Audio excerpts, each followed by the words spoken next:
Hello, everyone. Just give me a second. Hi, everybody, and welcome back.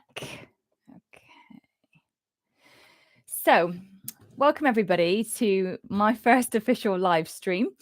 And today, we're going to be talking about the cat's heart chakra. So, if you don't know what a chakra is and you don't know what I'm talking about, head to my other video. There's a video called What Chakras Do Cats Have? It explains to you what they are, what you need to do with them, and how they impact your cat. So I will drop a link when I finish this stream in the description below so that you can catch that video. So we have talked so far about the other 3 chakras leading up to the heart. So we've done the root, the sacral, the solar plexus, and now we're talking about the heart. So there's quite a lot I want to share with you today. And to start with, let's talk about, I've got my little list to make sure I don't forget anything. Excuse me. So let's start with what can cause a blockage in your cat's heart chakra. So there are some obvious things. So, for example, trauma, rejection, abandonment, some of the kind of key, or should I say core emotional wounds will create a imbalance, a problem with your cat's heart chakra. Now, those are kind of big scale events. Those are things that we would anticipate would impact your cat. You know, given to a rescue center, the guardian dying, you know, big traumatic events that are connected to love. Excuse me. But there are other things day to day that can impact your cat. And I don't want anybody to freak out now, because when I talk about energy, it's not a one and done. We mention this so many times in the Naturally Cats community, in the Soul-Led Guardian community. Energy work, emotional work, it's ongoing. It's constant, because we are always feeling things, as are our cats. Energy is always moving, as it is for our cats. So this isn't a to-do list. What I'm sharing with you today isn't a thing to get done. It's an awareness to bring into your lifestyle, to your home, to your day-to-day with your cats, okay? So we've talked about some of the kind of the bigger traumatic events. There are things day-to-day. For example, have you ever shouted at your cat? I have. Have you ever got angry with your cat? I have. Have you ever screamed, shouted back at your cat? I have. I'm not proud of these things, but I try to speak with as much integrity and experience as I can. In the Soul-Led Guardian community, I'm very transparent about what goes on with me and my boys in the hopes that it will inspire someone, and that's my hope for you too with this video or this stream. When you have more than one cat, it's also quite common, as I put in my last video, that we love our cats differently. We have different relationships with our cats, and that can lead to us having different expectations of our cats. So Baby Max has got a brilliant appetite. He will eat different brands, different flavors, different textures, different types of food. Leo prefers to have a bit more consistency. Baby Max has got a healthy appetite. Leo really only has food because it's functional, because he has to. There have been times when Baby Max will clear a plate, or sometimes 2, and Leo goes up to his plate, has a sniff and walks away, and it drives me crazy. So I share this with you because for the first 18 months of being a multi-cat mum, I expected my boys to be similar in some ways, to be the same in some ways. And it's a real journey to go on to look into why we think that, why we feel that. And that's about us, and that's a whole different video. But when we have multiple cats, or even actually if we have one cat, we can expect them to be a certain way. And that can diminish their heart chakra. Imagine if I said to you, well, I expect you to be quiet when I'm talking, or I expect you to act this way. I expect you to say this to me. I expect you to do that when you come home from work. Like, how would that feel for you? I mean, I'm a fiery personality, so if somebody started to do that to me, it wouldn't go down very well. So when it comes to our cats, when we have expectations of them, We put expectations on them. Not only does it impact their heart chakra, it also impacts their sacral, which is their sense of identity. And there's more on that in the sacral video. So yes, big life events can happen, which we may not have any control over or be able to influence or impact. Yes, we have day-to-day things that can remove and affect the energy in our heart, in our cat's heart chakra. But the great news is there are ways that you can help them with this, and I'm going to come on to that in just a minute. So if your cat has got a problem with their heart chakra, or when I say problem, I mean like an imbalance, maybe it's overactive, underactive, they've not got much energy in there, you're likely to see a cat who shut down, a cat who is defensive, aggressive, reactive, a cat that almost wants to open up to love but can't quite let itself do it. So maybe you go to stroke them and they're fine with it, and then all of a sudden they'll like attack you. A cat that isn't anchored into their heart chakra won't be able to have relationships. They won't be able to literally open themselves up to love, because that's what the heart chakra is all about. Love and connection. Now, the heart chakra is, in my opinion, the one chakra that you can work with independently of the others. Yes, I love a good chakra cleanse. Yes, I would love to work with all of the chakras in a cat. However, that may not be needed and they may not want that. But what you can do is, if you see, the heart chakra is literally the middle of the top 3 and the bottom 3. It's the middle chakra. It connects them all. So you can work with the heart chakra as a standalone. And I'm going to talk to you about how to do that in a minute. Why is that? Because when you work with the heart, when you work on helping the cat to feel loved, to show it love, to experience love, to accept love, to live in love, that energy filters down and it filters up. It filters all through the other chakras. Think about yourself. When you feel loved, you feel accepted, you feel energized, you feel appreciated, you feel safe. All of those are the bottom 3. When you feel loved, you can express yourself, you can be true to who you are, and you can connect to things around you. Those are the top 3. So you see, when a cat is balanced in their heart chakra, trust me, it's phenomenal the change you can experience and you can see in them. What I would also say is you might need to take it slow. Think about a human. If a human's had a traumatic experience, say they're having counseling or therapy or treatments, it doesn't fix everything in one go. It doesn't happen overnight. Yes, there might be breakthroughs. Yes, there might be times when, there's more progress than others. And it's exactly the same with the cat and their energy. You're not going to just try one of these things I'm going to share in a minute and your cat is fixed. It doesn't work that way. Energy is always moving. Emotions are always moving. It's a part of the day-to-day practice. It's like brushing your teeth, brushing your hair, putting your pants on, eating food. It's like a day-to-day thing. So understanding that when you start to work with your cat's energy, when you start to offer them the opportunity to balance their energy, it's phenomenal, the changes that can happen. But with the heart chakra, it's because it's connected to love. For some cats, it may take time, because with love comes trust.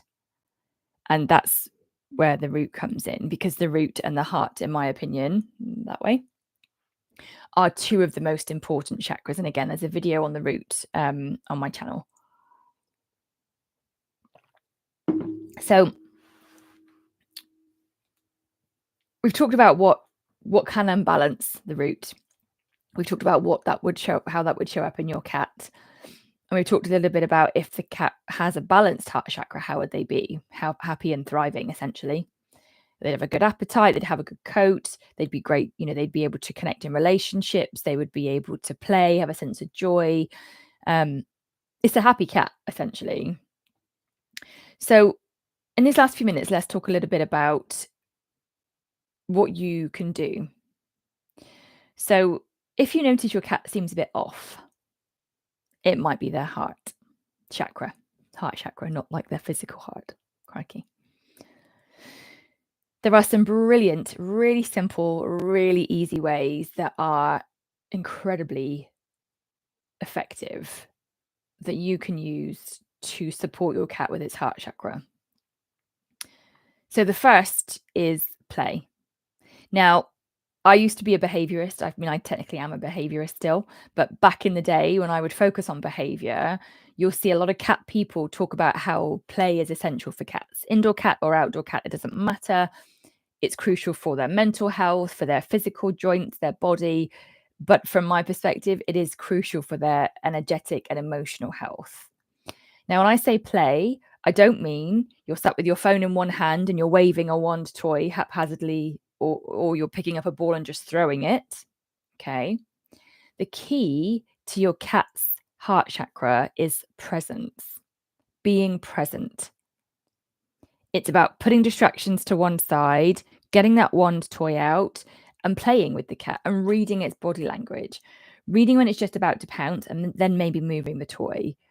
It's about watching where their eye contact is going with the toy and then quickly whipping it around the corner of a table or something to kind of get them interested a little bit more. It's about deepening your connection with them when you are playing.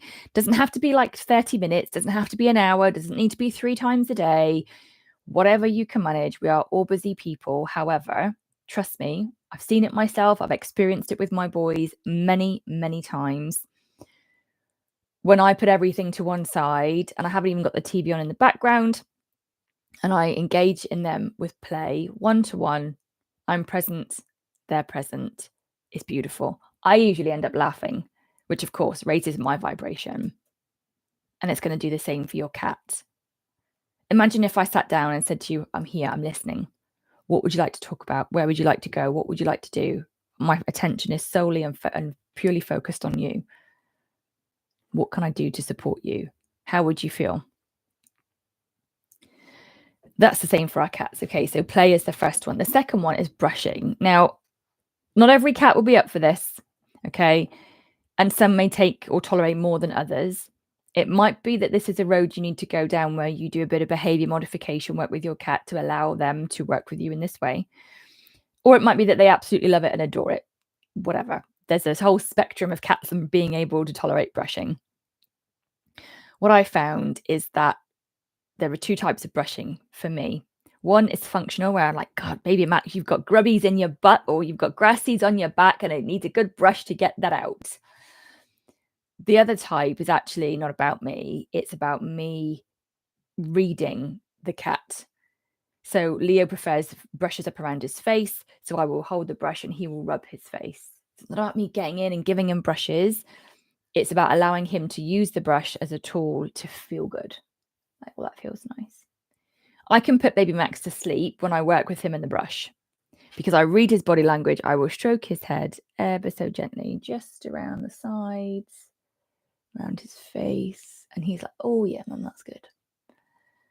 So I use it to essentially give him pleasure, to enable him to feel relaxed and calm and safe and loved.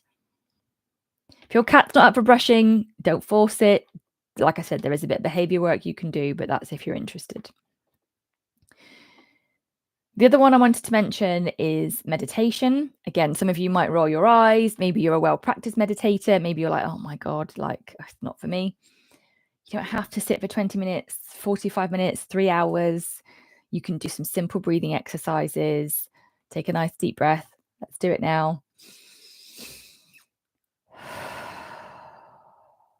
There's a tool we use in the Solar Guardian program. We put one hand on our heart, we take a deep breath. We put one hand on our tummy, we take a deep breath, or with your eyes closed, and just sit for a moment. Catch your breath, become present. Presency again. When I meditate, a large portion of the time, the boys come with me. Baby Max will either come and sit in the summer room with me, or Leo will be on my legs or by the door. Like, I can't tell you how many hundreds of times the boys have come near me when I've meditated, because when you're meditating, you are shifting your energy and your vibration, and they can feel it. If you're not keen on meditating, that's fine. Just close your eyes, do a bit of breath work, 2 or 3 minutes. It doesn't need to be any more than that. Trust me, even that will anchor you. It will shift your vibration and your cats will feel it. which will then, as your heart chakra is a little bit more topped up, theirs will be the same, because that's where we are connected with them, with our heart chakras. The last tool that I wanted to share today, and there are many others of which I'll come on to in just a minute, the last tool I wanted to share with you today is color therapy. Now, I absolutely love color therapy. The more I talk about it, the more people send me pictures of their cats on color. I hear people getting fabric in their home. It makes me smile so very much. Color therapy is where you put down a piece of color literally on the floor, on your bed for the cat to use. You can use pieces of paper, you can use fabric, t-shirts, scarves, coats, jumpers, leggings, pants, whatever it is that you have in your home that are different colors. I use the 7 main chakra colors, but again, you can use variations. So, for example, when it comes to the heart, we've got a piece of, you've probably seen it on my social media, Baby Max likes it a lot. We've got a piece of kind of like emerald green. You could also get like spearmint or peppermint green, because even those two colors, even though they're green, they will vibrate at a different frequency. So whether your cat has an overactive, underactive, unbalanced, whatever it may be in their heart chakra, by offering them color and saying, here, I give this to you. I see you as a sentient being. Here's a tool to balance your energy. Here's a tool to take autonomy and look after yourself. Oh my God, it will change everything for you. The cat might not go to it straight away. Some cats can take a while to lean into healing, but trust me, if you've got more than one color down, you will more than likely see your cat lie on them, sit on them, sometimes even lick them. It's a beautiful, easy, and effective modality that you can use. So put them in different places around the house. Don't put them in the cat bed, just a word of warning, because you don't want to displace the cat. Okay, I've got different colors around the house so that the boys can go wherever they like to go. Some are plain like white, and the colors are dotted around mostly on the spare bed. So don't put it in the cat bed. And you can experiment with color therapy. You can use it in water bowls, food plates. Again, making sure you've got alternative options that are neutral so you don't force anything on your cat. So I'm going to pause it there, because I could talk about this chakra in particular and all of the others for hours. This was an experiment to try to do something a bit different to go live with you all. I hope that you've enjoyed the content today. If you haven't already subscribed to the Naturally Cats YouTube channel, be sure to hit the subscribe button along with the bell to get notifications of my new releases so you can help your cat with every video. Come into the comments, tell me how this video has helped you, which part has resonated, which tool are you going to try with your cat. And if you would like more information, everything that I've talked about is in my book, Cat Chakras, a complete guide to clearing, cleansing, and balancing your cat's core energy centers. You can get a signed copy from my website, naturallycats.co.uk. And in the description below this video, I've put a link that you get the first chapter for free.